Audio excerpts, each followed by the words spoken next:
Welcome to Casual Friday.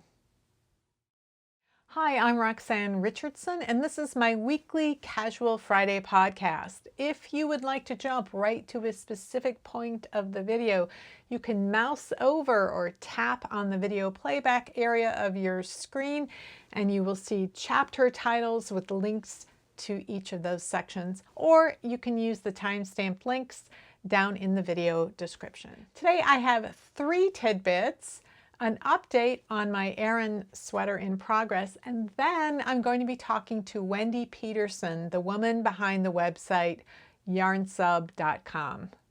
So let's get started.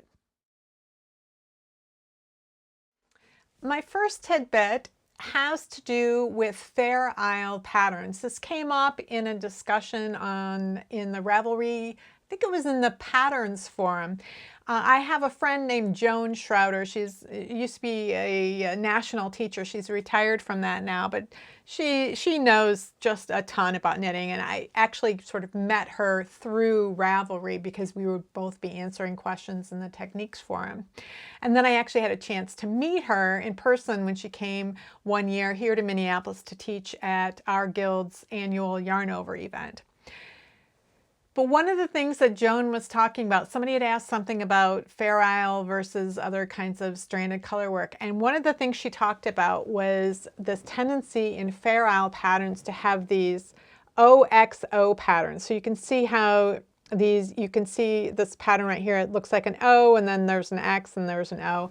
I've always just called these XO patterns or XOXO patterns.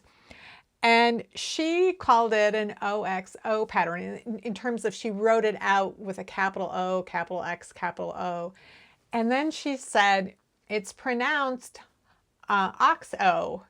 And I was like, it is? I just never knew that. I don't know if I just hadn't ever noticed it in one of my books on Fair Isle knitting, or just haven't been around enough other knitters who work in Fair Isle to have heard that before. But I thought that was an interesting thing to find out about those types of stitch patterns. The next tidbit I have is also related to color. It was somebody else in Ravelry in a completely different thread, and I have no idea now what the topic was. But they provided a link to a website called coolers.co, and I will put that on the screen, but I'll put a link down below as well. And because the discussion was about how intimidated some of us feel selecting colors. And I know I feel that way when it comes to having to pick more than 2 or 3 colors in a project. I just don't have very much practice with it, and I don't get more practice. I have slight color blindness, so that automatically makes me feel a little more intimidated about it, and I just tend to gravitate toward textured stitch patterns in solid colors. Or if I'm knitting with something that has a lot of colors, it's a self-striping yarn, or I'm working with a kit. So somebody else has picked the colors for me. That tends to be the way that I work with a lot of colors. So this website allows you, it has a whole bunch of palettes on there. So it could be a combination of 4 colors or 5 colors or a whole gradient of a ton of them. And they're all saved there. And you can see them, or you can create your own.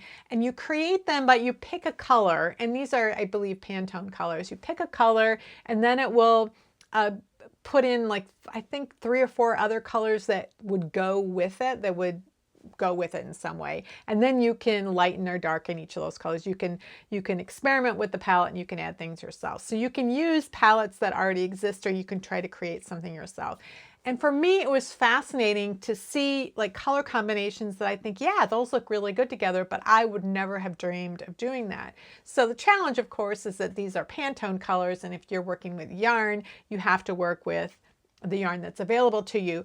But it could be a really valuable way of learning how colors mix together, or even getting a color palette like that you like, and then finding a yarn that comes in just tons and tons of colors, and then picking those colors that match as closely as possible with the ones in that palette. So I just thought it was a really interesting tool, and not like anything else I've seen before. So again, I'll leave a link down in the video description. I've been talking a lot about yarn lately, and I've been doing some videos in my Technique Tuesday videos, and then I talked a bit about woolen spun yarns last week. And one of the things that I'm really focused on right now are yarns that are called Z-plied yarns. That means that the single yarns that are spun have what is called an S twist, and that's because the direction of the twist is in the same direction as the center part of the letter S. When you take two or more single yarns and you want to twist them together to create a plied yarn, the twist goes in the opposite direction that the single yarns were spun in. And what is really interesting to me is that so few yarns have a Z-ply.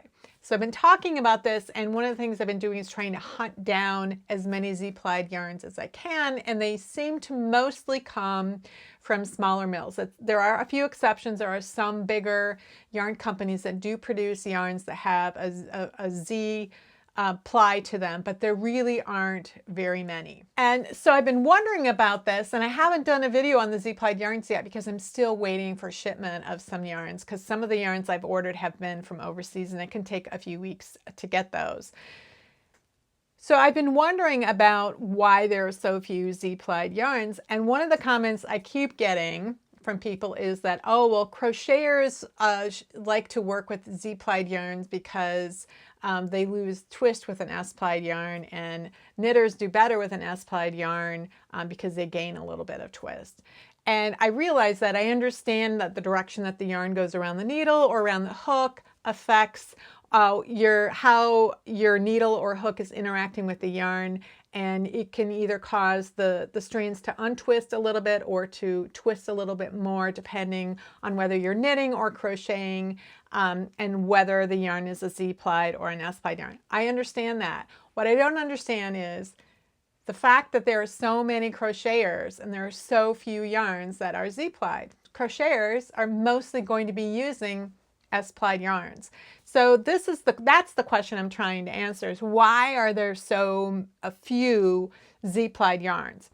And one of the things that I've noticed is that there are a number of Z-plied yarns that are produced by mills that are really old. Like the mills are 100 to 150 years old, or in some cases even older than that. And the machinery that they're using is tend to be antique, and they are the type of spinning machine that first really got the Industrial Revolution going. It's called a spinning mule, and it replicates a certain type of hand spinning called woolen spun. And so these spinning mules create woolen spun yarns. And so I've been writing either to yarn companies that have their yarns spun by these mills, or directly to the mills themselves to see if I can get any answers about why they've chosen at their mill to spin their yarns so that with a Z-ply. Was it just that was the way the machines were set up 100 and some years ago, and so they just stuck with it? Or what? Is it possible that there was more randomization in terms of commercially milled yarns 100 years ago? Like maybe there were just more Z-plied yarns, and now because of commercial knitwear and so much clothing being made by machine in factories that they needed to somehow really standardize those yarns, and then that just kind of bled down into hand knitting yarns. I don't know, and those are the questions I'm trying to get answers to. So I wrote to a mill in Ireland. It's called Kerry Woolen Mills. There are two mills in Ireland that use these spinning mules. One is Cushendale Yarns in County Kilkenny, Ireland, and one of them is Kerry Woolen Mills. So I wrote to Kerry Woolen Mills. Has been a family mill for several hundred years. I think they're on their 5th or 6th generation of family members who are running their mill. And so they have a Z-plied yarn. So I wrote to them and I asked, why do you have a Z-plied yarn? Is that just the way that it was set up 100 and some years ago, and that's just the way you stuck with it? Or is there a reason why your yarn, you chose to spin your yarn with a Z-ply? So I got an answer from the son of the man who's the current owner. So it's, like I said, it's a family business. And so I asked him, do you have any insight into this? And he said, no insight, I'm afraid. We have installed 2 mules in my time here. And because all the yarn in stock was already twisted that way, the new machines were set to follow suit. Otherwise, there would have been huge problems if 2 yarns of opposite twist direction were used together in a fabric. I do recall an occasion or two when we changed to an S-twist for a specific customer order when all yarn produced was consumed in the order. So they will do an S-ply yarn if a customer wants it, and they take the entire batch of yarn that's produced. But that was something that I hadn't thought about. In fact, a couple of weeks ago, when I was first talking about this, somebody commented in the Rocks group that she was knitting a pair of socks, a stranded colorwork socks, and she was using, the main color was a standard S-ply sock yarn, but she chose to use a single yarn as the contrast color, and that single yarn, because it's not plied, it only has the twist, and it has that Z twist, which is what an S-ply yarn would have in its singles. So she's using a Z-twist single with her S-plied main color, and she said the yarns are really fighting with each other. She was continuing on with it, but she said they really were fighting with each other. So I thought, well, that is a really interesting explanation. It could still be that it was much more random 100 and some years ago, but once a company established how they were spinning their yarn, maybe it wouldn't be worth it to switch, even if all of the other newer mills around them have switched or are sort of standardizing to an S-ply, because their own quantities of yarn stock wouldn't be compatible with each other. And I thought that was an amazing explanation. And it could also be the reason that commercial mills are sort of have standardized to S-ply. It's just that if some company is ordering yarn and they just want to know that it's all plied the same way, because a knitting machine doesn't care if it's S or Z-ply, but the fabric is probably going to care if they're mixed. So that is a potential reason. If anybody knows or has another idea, I would appreciate it. I did leave a message in the Knitting History forum asking them if anybody who has studied antique knitted items, because there was a lot of academic people, a lot of people who do research on these things, if they had ever noted the direction of the ply in these artifacts, and if it seemed like it was mostly S-ply or if it was more randomized. So I did get an answer from somebody in Europe who is actually maintaining a website on a database on a lot of antique or ancient knitted items. And I did register for the website, and I was having trouble accessing the database. So it is something I'm going to keep looking for once I can get at that database and see if there's any information in there that I can tell. But it's just a question that's just been hanging over my head, and I've been trying to get an answer.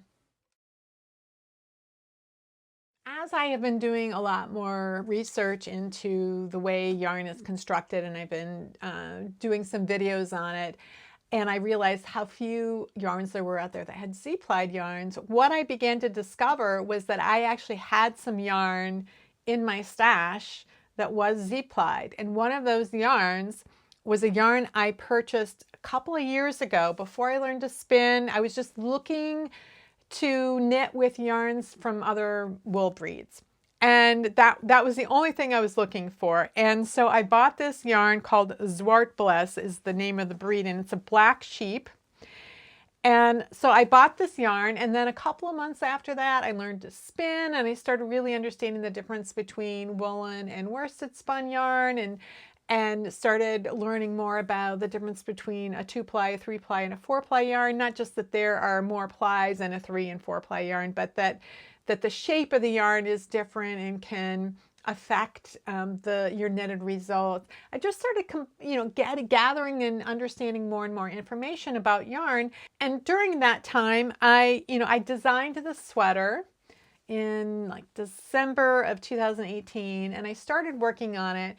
And the yarn was just a challenge to work with. I knew it was going to be a challenge because it was so dark, but it was pretty sticky, and it didn't behave the same way that most yarns that I knit with when I make cabled garments, it wasn't behaving the same way. I couldn't get this kind of really firm gauge that I normally get with the yarns I use. So the yarns I use tend to be commercially milled yarns from big yarn producers. They are 3 or 4 ply worsted weight yarn, but they are also worsted spun. So they're very smooth yarns, so the fibers are all aligned parallel. This yarn is a woolen spun yarn, so the fibers are in all different directions, and that's part of what makes it a stickier yarn. And it also is what keeps it, because the fibers aren't all aligned in parallel, it makes it harder to work at such a firm gauge. Woolen spun yarns, on the other hand, can be knit at a wider range of gauges, so you can actually go what would be considered a pretty loose gauge for a worsted spun yarn, but it would work fine for a woolen spun. So there are these reasons I kept putting this project to the side, and it was because of just the challenge of knitting a project with such dark yarn, and it was so sticky, and it just felt like the yarn was harder to work with. And so I think it's because this is woolen spun, not worsted spun. It's a 2-ply, not a 3 or 4 ply, so that's got that difference in it. And it's a different wool breed, and it has a Z-ply yarn. So there's, instead of being S-ply, it's a Z-ply. So it has all of these things that are very different from the yarns that I'm used to working with, and just make it more of a challenge. So it's just a slower go at knitting as well. Now that I understand this yarn and I understand why it's behaving this way, and I'm not thinking, why can't I get this yarn under control? Why can't I control it the way I would normally control it? It's because it's very different. And I also don't need to control it in the way that I would normally want to control my woolen or my worsted spun yarns. During this process of finally realizing that this is a Z-plied yarn, I have been spending a lot of time on a website that's called YarnSub.com. It's a really good website. I recommend it a lot for people who are looking for yarn substitutions. But often, because I work with so many of the same types of yarns, I am pretty confident of finding an equivalent match for a yarn that I would normally use. I know these woolens or these worsted spun, worsted weight yarns that are solid colors, and they all behave essentially exactly the same. I don't have any problem making a substitution like that.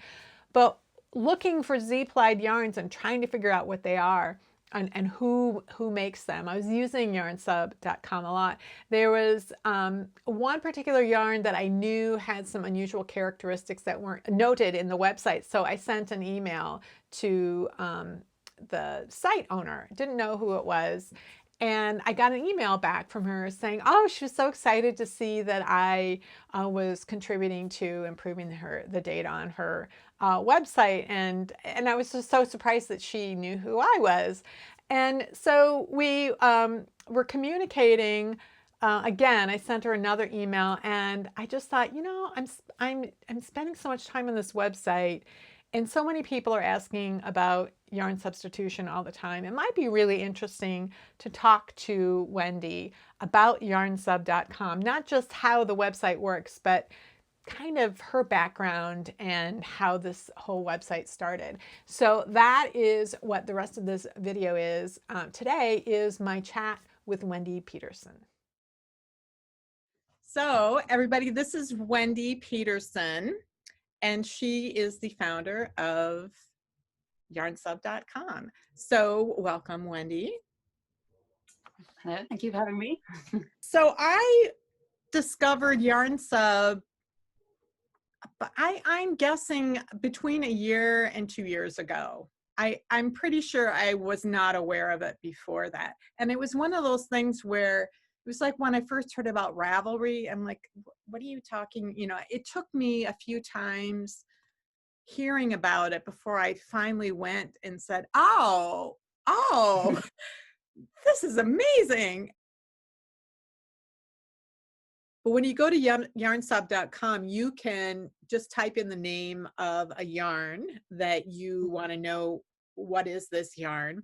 And then immediately you get a whole list of yarns, sort of in descending order of match. where this is the same fiber, it's the same construction, same number of yards per 50 grams or 100 grams, or, you know, how many balls of this you'd have to use instead of the original one. Um, and then as it goes in descending order, it doesn't mean that the thing isn't as good of a match. It just means there are some differences that you need to be aware of, like maybe just the yardage is slightly different, or the fiber content's different, or maybe it's applied in a different way or something like that. But you're also able to filter out things that you don't care about. Mm. Like, so the pattern Mhm. calls for a wool yarn, but they need something that their person they're knitting for is allergic to it, or it needs to be, you know, completely thrown in the washer and dryer, and they can't trust the person to, you know, treat it a different way.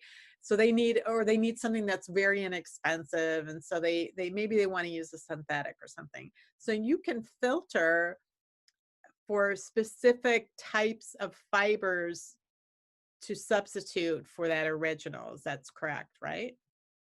Yeah, yeah. So you can filter out. So it's not broken down like exactly. So you can't say, "Oh, I, I don't want wool, but I'm okay with alpaca." We sort of you get rid of all animal fibers or all animal derived fibers like silk or milk Mhm. protein or anything. So if you after a vegan yarn, then that's you'll get rid of animal and animal derived, and then there's another filter for plant fibers. So then anything that's sort of like cotton, bamboo, or sugarcane, or anything like that, that's in or out with that filter. And then the final one is synthetic. So Uh-huh.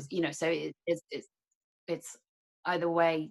Some people obviously will like a synthetic yarn or want to use it as synthetic yarn for for washability or for ease or whatever, and then other people for different reasons will not want to use a synthetic yarn. So it's just like in or out depending on what you're interested in. And again, yeah, the price is a difficult one, because again, that's something that I have to look up, and then of course you can't have exact prices because they change so much. So it's basically price bands. And yeah, so then we've got 5 price bands on YarnSub. So from the first one is sort of in the UK, £0 to £2 per 50 grams as well, because it's got to be obviously per length Right. of per weight sort of thing. So that's up to about $3 in the US for 50 grams. That's like the lowest price band, and then anything, I think it's about £12 per 50 gram. That's the highest price band, or $17-ish is, that's your highest price band. And then sort of broken up in between so that you can sort of have some control over, the yarns that you see. I mean, because yarns, expensive yarns are wonderful, but there's a limit, right? Of how much you can spend on your yarn. Yeah. Well, first of all, let's talk about how long have you been a knitter? What's your knitting backstory? Okay, my knitting backstory is I learnt to knit at school. Um, my mum knit. My nan actually had a shop, and she sold clothes, but also knitting stuff. But she didn't actually knit herself. So yeah, which was weird. But she obviously had lots of people coming in to buy yarns and patterns who could knit. So I learned at school, and I was not very good to start with, and my teacher nearly gave up on me. But then my mum then helped me a bit at home, and then really I just loved it. So I knit all the way through to my teens, and then stopped for a while at university, and then I just was walking through. There's a department store in the UK called John Lewis, and I was literally just one day just walking through, and I saw their knitting department, and it was just like, I have to knit. And like literally that was I think in year 2000, and then I just didn't stop. I just remembered how much I loved it and just carried on. So yeah, and it was sort of Rowan time. So yeah, I did loads, and I was on the Rowan boards and loved that. And I just knit loads and loads and loads of Rowan patterns mainly, and Debbie Bliss. Yep. Yeah, and so that was my basic sort of background in knitting. and then I've got two boys, and once they were back at school or started school, I then just was looking for something to do, but I didn't want to go back into workplace. And my husband, David, he's a programmer. So he was encouraging me to do something with knitting, something on a website with knitting. And we just didn't know. We tried a few ideas out, and it's hard to make money in the knitting industry, make any money at all. And then the idea came up about a yarn substitution site, and I just kind of thought that there must be something out there already. And then of course there wasn't, and obviously Ravelry has a role here, people get lots and lots of help on Ravelry, not only with the, checking other yarns that people have used for any particular pattern, but also, the forums are amazing. And, I see on there how often people help each other out when they're looking for yarns, substitute ideas and everything. But yeah, no specific website. So we just thought, oh, let's do that then. That's a sort of gap in the market. What year was that? Was that 2016 or 14? 2014, because I was looking through the newsletters and it seems like those started around 2016 maybe, or am I just... Yeah, I think the first one did go out in 2014 actually. Yeah, 2014.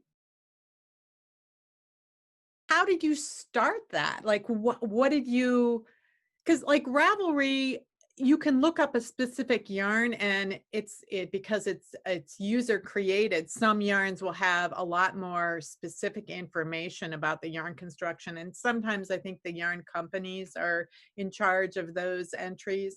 And it's just hard to compare. Like you could look one up and you could, and compare it directly that way if you happen to know about that yarn.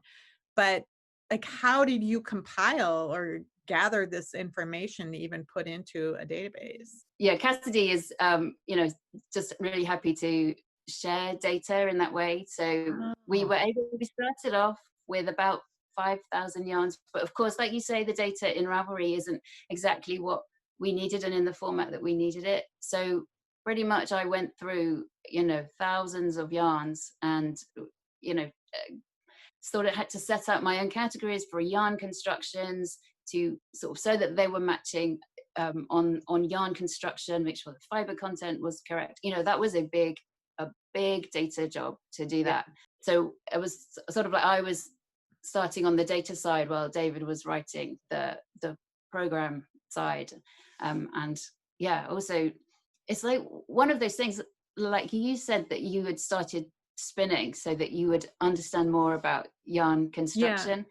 And I sort of thought that I knew quite a lot about yarn when I started on this project. I thought, I can do this. And then obviously I sort of started doing some research, making sure, and then I just realized how much more there was to learn. And so I kind of went back to the drawing board. I read my Fleece and Fiber, and I read my Clara Parks yarn book, and and then I just knit an awful lot of swatches as well, just because there is nothing like knitting with the yarn to get a feeling for it. And then to sort of, and when you've done enough swatches, you start to, that's how I got to a point where really I can look at a picture of a yarn and I know sort of how it's going to behave. I know it'll be you look at the fiber content and the yarn construction, and you can start to make pretty good guesses about what that yarn is going to do. So so we started off with an original 5,000 or so yarns, which I had to go through each and every one, and then everyone since then I've added myself. So as as new yarns come to my attention, I literally add them to our database. And how do they come to your attention? Because one of the things I knew you had articles, because sometimes I would just do I would be Googling for something and then I'd get a hit on your site with an article and I'd read that. But your articles are often about, a Z-plied yarn versus an S-plied yarn or something. It might be about something pretty specific, and you've done these swatches with these different yarns. But then you've got, like, for November, you've got, here are all the brand new yarns and here are all the discontinued yarns, and then here's a bunch of new books. I'm like, okay, those are very different, like, there's no clearinghouse, I don't think, for this. I imagine you are having to do a lot of work to find there's a limited number of publishers, but a lot of people are self-publishing these days as well. Like, there's so many different ways that yarn could be produced now. It's not like a handful of big producers, and there's so many different sources. And like with independent dyers, they might all be using the same yarn base, but you don't know what that yarn base is, and it has to be treated as a different yarn, I would imagine. I really have given up on the idea that I could ever add every new yarn to YarnSub. There are just too many. And also, do you know the worst thing, the very worst thing? It's not finding out new ones, it's finding out when they're discontinued. That's Yeah. And I mean, I would definitely say if anybody goes onto YarnSub and sees a yarn that they know is discontinued, then just hit that data issue and let me know, because I really want to know about the discontinued yarns. Also, like, yarn companies, that's the thing that they're most cagey about. Actually, there's two things that I find they're cagey about. One of them is they don't want to let you know a yarn is discontinued. Well, not all. Some of them are really good, and then others, they just want that last skein sold before they say it's discontinued. Oh. The other thing that I find sometimes it's difficult to find out information about, it's mostly, if it's a superwash yarn, manufacturers will say it's a superwash yarn, but like there's so many like new methods of sort of creating a non-felting yarn, but not using the superwash process. Right. And because that's all sort of protected information, and it's very difficult finding out how that's done. And so which yarns are actually superwash and which yarns are treated with some other process. So how do you find out information about the new yarns? Like, do you have contacts at the different yarn companies? Yeah, some people will let me know, but most yarn companies want to tell people about their yarns through their newsletters. So I am signed up to an awful lot of yarn newsletters. So that's one way. We also regularly check different websites just to see what's new, and sort of compare our lists with the lists on the website.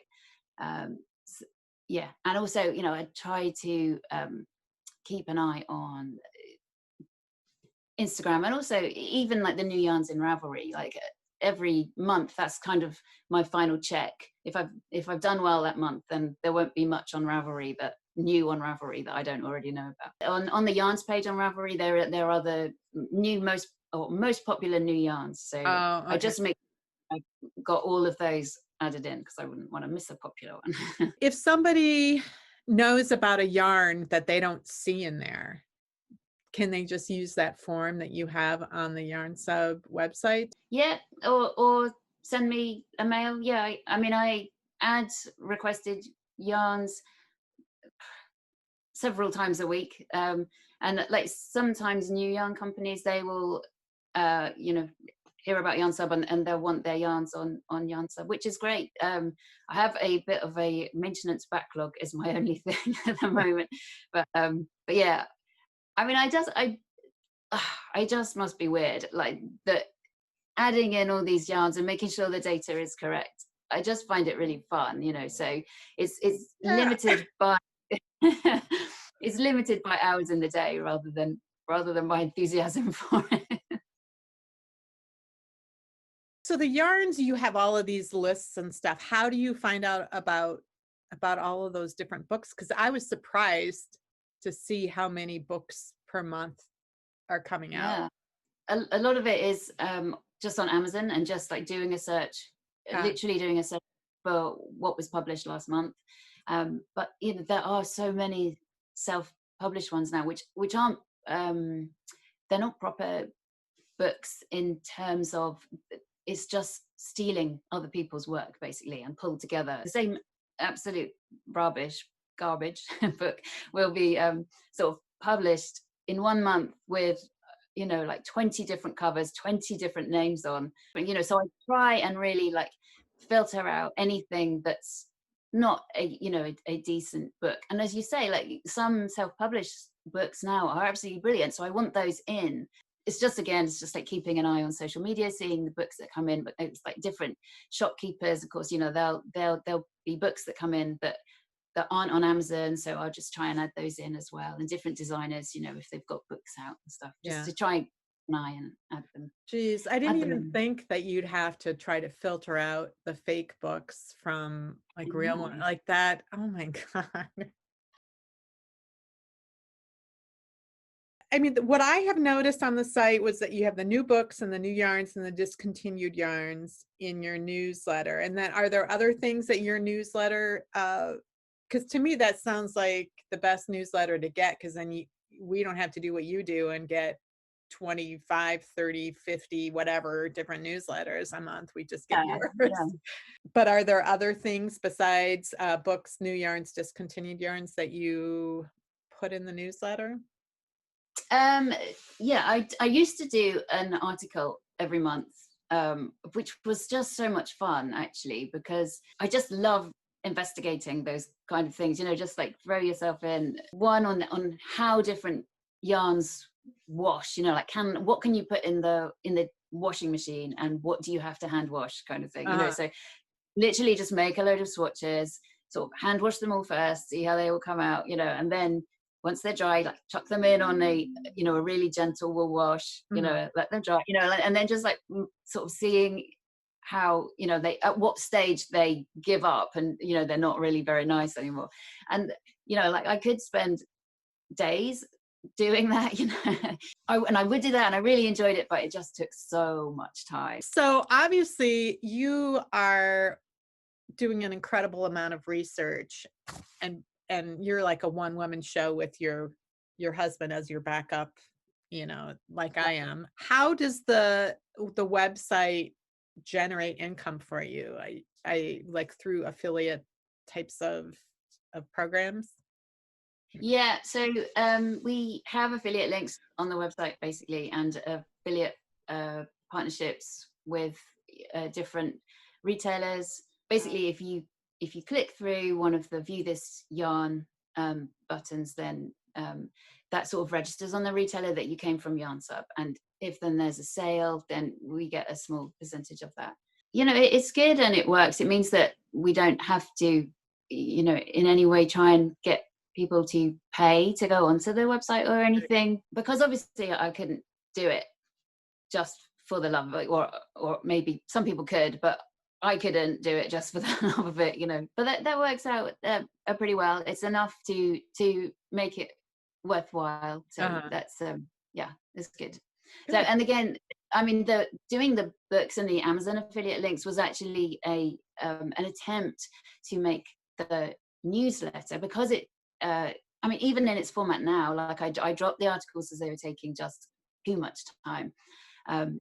But it was an attempt to make the newsletter sort of to bring in some income for the amount of time that goes into it. And like, and even now, even though I'm not doing the articles anymore, it still actually takes quite a long time to put it together. How do you see the YarnSub sort of heading into the future? David is working on other things and has been for a while. So sometimes he will kind of just like drop in and make some changes that I'm desperate for, sort of thing. But in general, he's really busy on other stuff at the moment. And it's kind of always been something that I've wanted to do, to learn to code.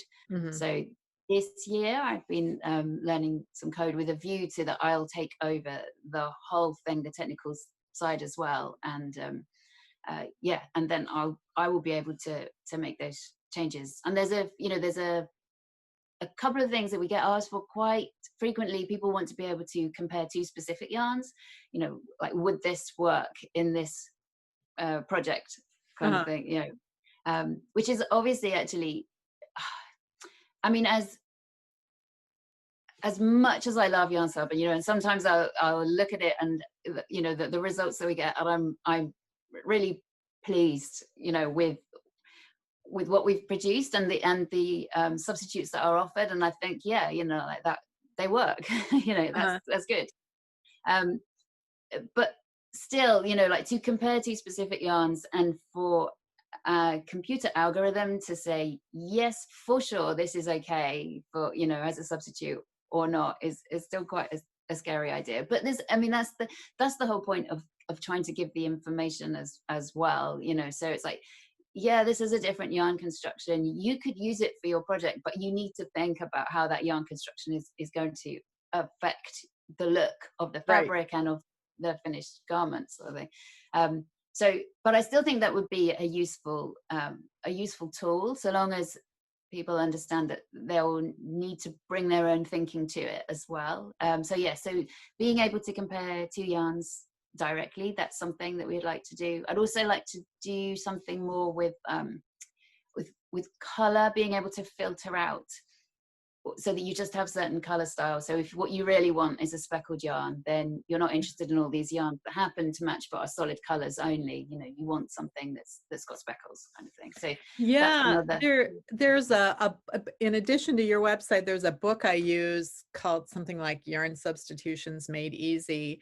And it's an interesting approach. She talks about, like, here's a project that calls for this particular yarn, and here's 3 different yarns, and would they be a good substitute, an okay Mm, substitute? Like, what is it about the original yarn? A lot of times it has to do with how the color plays out, and in combination with the texture pattern, because that's something that, knowing about a yarn, you still have to take into account other qualities of the yarn, uh, in combination with the actual project that you want to knit. And Absolutely, yeah. it can be tricky in some ways.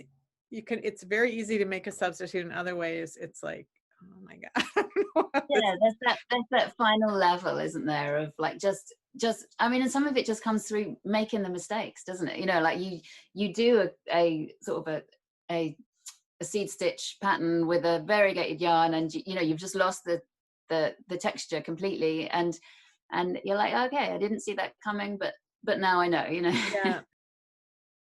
Is there anything that I haven't asked you about that you would like people to know about YarnSub? Yeah, I guess there's also the search capability on the YarnSub, is so you don't have to just search for a specific yarn. You can search for a yarn that has the characteristics that you're looking for, whatever. So you want to look for 18 stitches in 10 centimeters or 4 inches, and you want it to be a tweedy effect, and you want it to be 100% wool. Like, you can literally sort of put that into the search box instead of a yarn name, and Ah, you'll get a list of yarns that, as close as we can come up with, that will match that. And you could do things like, say you want a specific breed of yarn. If you wanted blue-faced Leicester, then you can write blue-faced Leicester there, and just ah. those will come up. And yeah, we've got, because I quite I like playing with different yarns of different sheep breeds. So yeah, any time that I can get a specific sheep breed into the data for YarnSub as well, I love that. So yeah, there's loads of breeds on there that you can specifically search for to see if there's anything. Oh, and you can also say whether generally, because if you're searching for a yarn that you want it to be not discontinued, so you can say not discontinued or active. So then you get rid of anything that's discontinued in your search results. And yeah, so there's a whole bunch of like search attributes that you can use to try and find a yarn if you don't know. If it's not that you're trying to replace, you're just looking for something. Yeah, I was doing that recently because I was trying to find Z-plied yarns, because they were just really hard to find. I'm like, where would I even find any? I've been ordering yarns from a lot of small mills because it's just not a yarn that it comes around, except for like cable yarns have that Mm. final Z twist. Specifically, Z-plied is not very common at all. And so I was using your site to help me find anybody that was making that. And I've ordered yarn from Sweden, from Canada, from, all different places trying to find this. Well, I think I have taken up enough of your time. It's been really fun. Really Thank you. enjoyed talking to you. I feel like we are soulmates in knittery. Yeah. So Kindred spirit. Yeah. So thank you so much for joining me. And I really appreciate it so much. Thank you for inviting me. When we were emailing back and forth and we were discussing what kinds of topics we might want to talk about, Wendy mentioned her obsession with a technique called shaped Intarsia. And I had never heard of that, and I was trying to figure out what that might mean. So before I sat down to talk with her, I Googled it, what is shaped Intarsia, and I found an article on Interweave that I will link down below. But the sweater that Wendy was wearing was knit using that technique. That's a sweater that she designed herself. And it's a fascinating technique. I did not share that portion of our chat in today's video because I felt that it really deserved its own segment in a future Casual Friday podcast. And in addition, I wanted to have time to try my hand at the technique myself. But I will leave some links down so you can do some research yourself if you want to find out what shaped Intarsia was. So I just wanted to let you know that I will be sharing that portion of our discussion in a future Casual Friday podcast. That's it for this week's Casual Friday. If you have any comments or questions about today's video or suggestions for videos you'd like to see in the future, you can leave those down in the comments below or join the discussion in my Ravelry group, Rocks. Thanks for watching, and I'll see you next week.